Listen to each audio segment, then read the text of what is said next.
Layo na po ng inabot ng paringganan nitong dalawa na to. Alam niyo yung kapugian. Mahirap pong pag-usapan yan. Dahil masyado pong ano yan. Masyadong, anong tawag doon? Uy. Masyadong subjective yan. Yung pogi sa'yo, maaring hindi pogi sa iba. Malayo na po masyado yan, Senator Ping. Ang importante po, ano ba gusto ng tao na gawin mo? Hindi po yung, wala na po yung mga pro-China, pro-Diskaya. Alam nyo mga kapatid, eto real talk tayo, no? Yang, si Lacson, old school na, akala mo nasa ano tayo eh. Akala mo ang Pilipino nasa panahon pa ng Cold War, no? Na dapat mamimili ka lang, dapat pro-US ka o yung kalaban ng US. This time, dapat mamimili ka lang kung pro-US ka o pro-China. Alam niyo po, yung mga pro-China nyo, natanggap na po ng mga tao, lalo na po ng mga Pilipinong marunong mag-isip, na yung China, permanent fixture na po yan sa world politics. Yung ekonomiya po ng buong mundo, hindi na po pwedeng mawala yung China dyan. It's either ikaw ay maging partner ng China o maging partner ka ng China. Wala kang ibang choice eh. Di po ba? Tandaan po ninyo, siguro 95% ng mga manufactured products na dito sa Pilipinas na nabibili natin, 95% siguro niyan made in China. Wala na pong talab yung mga pananakot nyo na kayo pro-China, no? Si Marcoleta pro-China. Hindi nyo naman mapatunayan na pro-China si Marcoleta. Di ba? Samantalang ang mga tao believe kay Marcoleta dahil siya lang yung nakikita ng mga Pilipino na totoong naghahabol sa laban sa mga ninakaw ng mga, siya lang talaga yung tunay na gustong malaman, yung mastermind lang lahat ng pagnanakaw. Yun po ang natatandaan namin kay Marcoleta. Pag nakikita po namin si Marcoleta, ito yung tunay na naghanap ng mga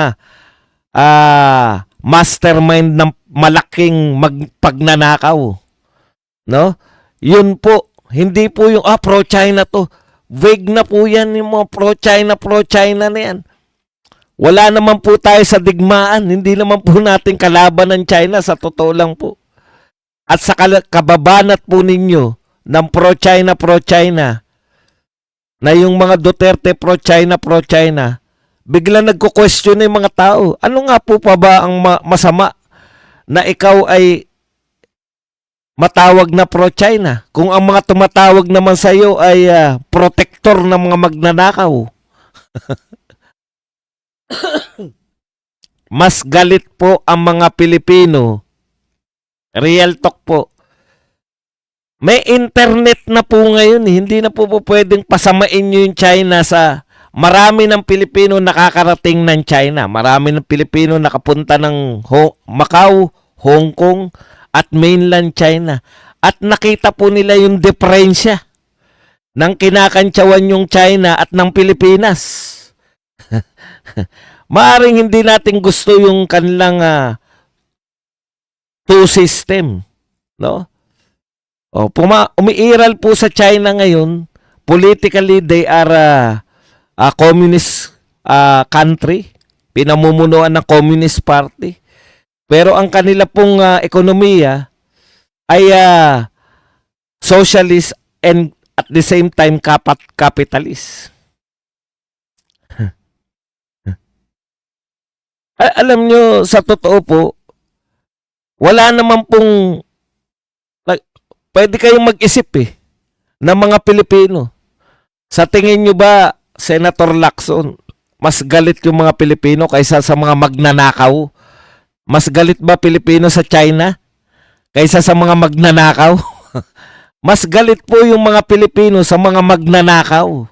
Galit din po ang mga Pilipino sa mga protektor ng mga magnanakaw. Malayong malayo po sa atin, hindi na po kami nakikipag-compete sa China. Alam po namin, militarily, wala tayong panama sa China. Ang katapat po ng China militarily, US. Hindi po, ang Pilipino po, masyado kaming practical. Hindi po kami nakikipag-compete sa China. Kaibigan natin ang US, kaibigan din natin ang China, kaibiganin din natin yung Russia. Kung kaibigan natin ang Russia, di sana sa kanila na tayo bibili ng mga langis ngayon. Bumabalik na naman tayo sa isa lang ang kaibigan, US lang. Wala na po yan, Senator Lacson. Palabasin nyo man na pro-China si Marcoleta, wala namang maniniwala. Kinu-question na nga ano ngayon? Kung ang pagiging pro-China pala ay paglaban sa mga magnanakaw, di ba? Pinopromote nyo pa yung pagiging pro-China ngayon. Ang larawan po sa amin ni Senator Marcoleta, siya po ang nagtatanggol, hindi po, siya po ang lumalaban sa mga magnanakaw at nagtatanggol sa mga ginawa ninyo laban sa mga Duterte. Yan po ang larawan sa amin ni Marcoleta. Naghahabol ng mga totoong magnanakaw at nagtatanggol sa totoong para sa mamamayang Pilipino. Yung pamilyang Duterte. Kalimutan nyo ni. Hindi po tayo narito Pilipinas, hindi po tayo narito para makipagkompetensya pa sa China. Ang layo-layo po natin sa China. Alam nyo kung ano lang tayo sa China? Para lang tayong kati sa likod. Yung treatment sa atin ng China, kakaiba sa treatment nila sa malalakas na bansa. Hindi po lang tayo pinapatulan sa madaling salita. Alam nyo, wala na kayo sa realidad. Hindi po China ang kalaban naming mga Pilipino. Ang kalaban po naming mga Pilipino, yung mga nasa gobyerno na wala nang ginawa kundi magnakaw. Yung mga nasa gobyerno na Pilipino na ninanakaw nila yung mga yaman ng bansa natin. Yung pong gobyerno namin na walang magawa, walang plano para sa mga OFW, walang plano para dito sa anong mangyayari sa Pilipinas, ngayon magtataasan ng lahat ng presyo. Doon kami galit. Hindi kami galit sa mga alam niyo yun, yung gumagawa lang kayo ng mga galit ng mga Pilipino na wala naman talaga. Kita nyo kung gaano kayo ka-epokrito. Lahat ng mga galit sa China, nananawagan na itigil na yung digmaan. Alam niyo yung digmaan? Bawat panig niyan, may mga namatay na. Tayo ba, with China, ilan na namatay sa atin sa pagitan ng China at ng Pilipinas? Pero hindi po nakikipagkasundo yung mga yan. Ni ayaw makipag-usap sa China. Wala naman pang... Alam niyo yung ibig ko sabihin, ganun kayo ka-ipokrito. Pipigilan niyo yung digmaan ng mga bansa na to. Ang dami ng missile na pinakawalan sa bawat isa. Tayo nga binomba lang tayo ng tubig, ayaw na natin makipag-usap Kaibiganin natin yung mga kapitbahay natin.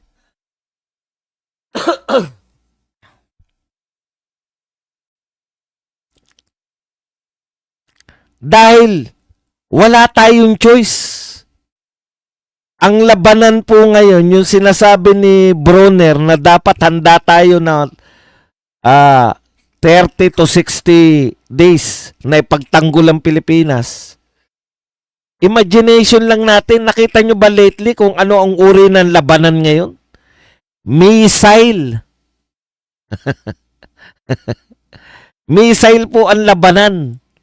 Ang tanong, may missile ba tayo? Napaka-impractical. Wala na pong talab yan, Senator Lacson, yung mga pro-China ka kasi, Marcoleta. Kaya mo ko binabanatan. Hindi ka binabanatan ni Marcoleta dahil pro-China siya. O isa pa, pro-Diskaya ka kasi. Pro-Diskaya, pro-Diskaya. Totoo naman na ikinayaman ni Diskaya yung mga kontrata na yan sa flood control. Hindi po namin pinagtatanggol si Diskaya. Natutuwa po kami. Ang tanong nga namin, bakit sila lang ang nakakulong? Bakit Diskaya lang? Sila lang ba? Hindi nga sila yung top 1 na hindi nga po sila yung top 1 na contractor eh. Ang question namin, hindi namin sinasabing wag niyong ikulong ang Diskaya. Ikulong niyo yan kung may kasalanan. Oh. Pero hindi lang po sila ang contractor. Pinasama niyo lang sila kasi uso sa inyo yan. Halimbawa, Pogo. Imagine, ang pinaka napakulong nyo sa Pogo yung mayor ng Bamban Tarlac. Yun na yun. Tapos na kayo sa Pogo. Kasi may naipakulong na kayong isa. Ganyan din ang ginawa ninyo sa flood control. May napakulong na kayong may napakulong na kayong isang kontraktor. Okay na. Hindi nga siya yung top 1 kontraktor eh. Okay po sa amin yan. Bakit naman kami hindi matutuwa na nakakulong yung Diskaya? Pero hindi lang po Diskaya ang mga kontraktor. Mas malupit yung mga kontraktor. Yung mga congressman na kontraktor pa.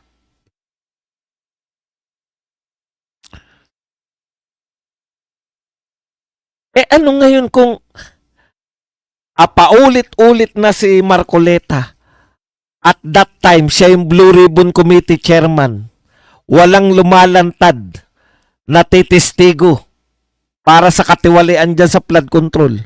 Nag-offer ang Blue Ribbon na kayo po ay pwedeng mag-apply bilang bilang state witness.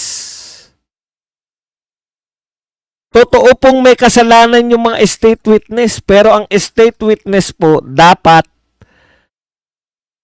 may nalalaman po sa krimen. Makikilala ng state witness dapat yung mga ngayon, hindi nyo ginawang state witness yung mga Diskaya. Ang dami nilang sinasabi. Halos lahat, mula po sa bidding hanggang doon sa pagbibigay sa mga tao na mga mastermind ng flood control project, flood control corruption. Kaya po nilang sabihin.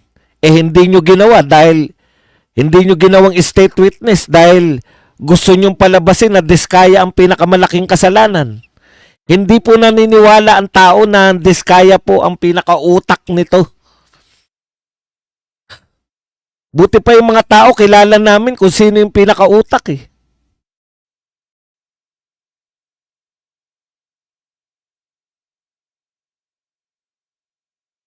Buti pa kaming mga mamamayan, simpleng mamamayan.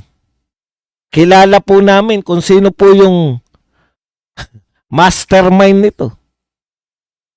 Tapos, sasabihin mo, kaya ka inaatake ni Marcoleta dahil pro-Diskaya siya.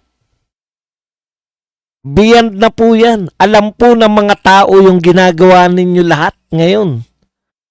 Alam po ng mga tao na hindi ka nag-iimbestiga bilang Blue Ribbon Chairman. Alam po ng mga tao na ang may kakayahan po mag-imbestiga ng patas sana ay yung Blue Ribbon. Pero alam po ng mga tao, wala kang investigasyon kahit na anong daldal mo sa labas. Hindi po yan parte ng investigasyon. Okay, ang tanong, Badong, bakit kinakailangan pa mag-imbestiga? Kaya namang gawin yan ni Ping Lacson, ni Senator Lacson sa kanyang, yung mga expose niya. Pwede naman niyang privilege speech lang. O kaya, Press conference lang. Bakit gusto mo pa mag-imbestiga yung Blue Ribbon? Una po, sa investigasyon, nakikita namin sa aktwal, tinatanong yung mga testigo. Nakikita namin sa aktwal kung yung testigo ay nagsisinungaling o hindi. Kaya nga si Gutesa, hindi nila mapalabas na sinungaling eh. Bakit? Nakita natin nung imbestigahan nila eh. Nakita natin nagsalita, nakita natin tinanong nila. Nakita natin lahat ng tanong nila nasasagot ni Gutesa. Kaya ang dialogue nila kay Gutesa, kaya pa rin nila tinabla si Gutesa. Si Lacson mismo nagsabi. Si Gutesa lang naman daw ang nagtuturo kay Martin Romualdez. Wala namang ibang nagko-corroborate sa sinasabi ni Gutesa. Ngayong may lumabas, hindi lang isa, hindi lang dalawa, 18 ang nagko-corroborate. At mas malala pa,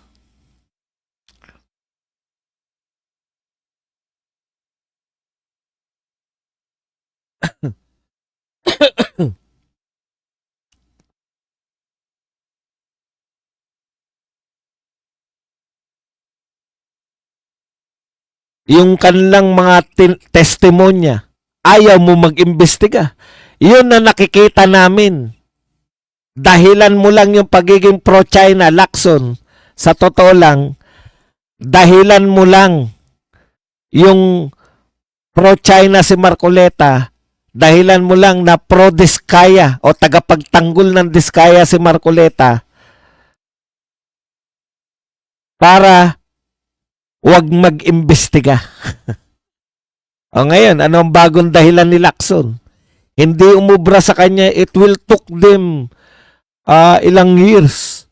Baka 2028 na raw, hindi pa tapos na mag-deliver yung 805. Ngayon, may bago na naman siyang dialogue. Wala naman daw malaking pag-withdraw. Inalam niya raw yun pong panahon na yan na sinasabi na nagde-deliver sila, 20 million lang daw po yung pinakamalaking cash na winidraw dito sa Pilipinas. O, tignan mo na.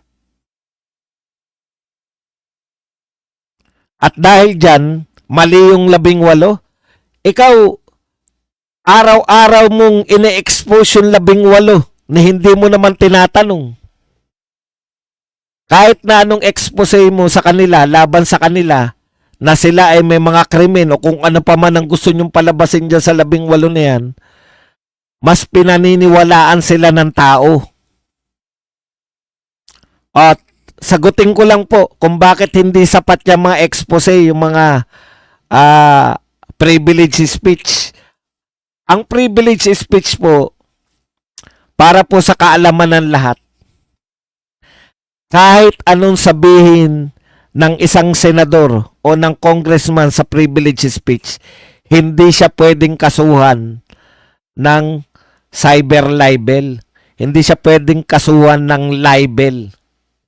Ang privilege speech po, kahit na ano pong sabihin nyo dyan, wala kayong pwedeng maging kaso. Alam nyo ba yun? Pwede kang mag-akusa ng kahit sino, kahit wala kang patunay. Hindi ka pwedeng kasuhan ng inaakusahan mo. Privilege speech eh. Kaya kahit ano po ang sabihin nila dyan, wala pong balik sa kanila. Iba po yung nagpapa-interview ka.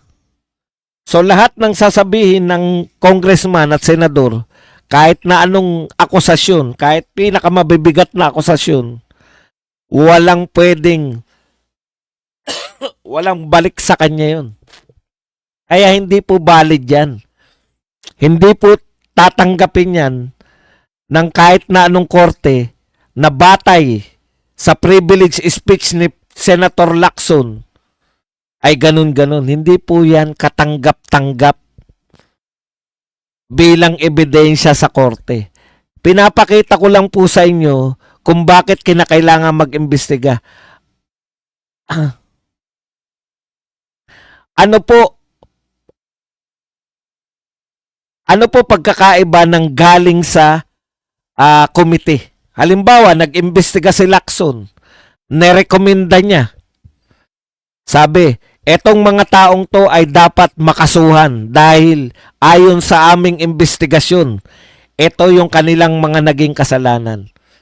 Yun po ay katanggap-tanggap na ebidensya sa korte. Nakuha po ninyo? Kaya po nag-iimbestiga yung mga congressman laban kay BP Sara at kay Tatay Digong para magamit yung resulta po ng mga investigasyon nila para magamit po sa korte kung sakaling magpapasa na sila ng mga reklamo. Ayun po yun. Kaya hindi po nag-iimbestiga si Lacson. Sapat na sa kanya na press con. Wala po yung press con yan. Hindi po pwedeng pagbatayan yan para sa kaso.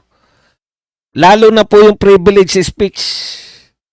Hindi po pwedeng pagbatayan yung privilege speech sa kaso. Kaya nga, inaakusahan niya ng pro-China, tagapagtanggol ng Diskaya. Hindi pwedeng kasuhan ni Marcoleta yun. Ang pwede mo lang gawin, sagutin.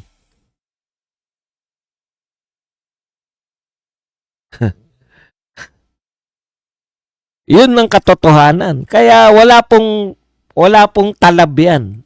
Ano man daldal gawin mo sa privilege speech, wala pa rin po yan. Walang silbi yan kasi hindi mo magagamit na pangkaso yan. Kaya ang lusot po ng mga ginagawa nila para maunawaan nyo po, nag-privilege speech yung sino yung bigotilyo na congressman na Maynila. Anong pangalan nun? Valeriano, di ba? Inakusahan niya ng kung ano-ano sa BP Sara. Iimbestigahan nila si BP Sara batay sa privilege speech ni Valeriano. Yun po yung naging basehan nila para maging imbestigahan si BP Sara.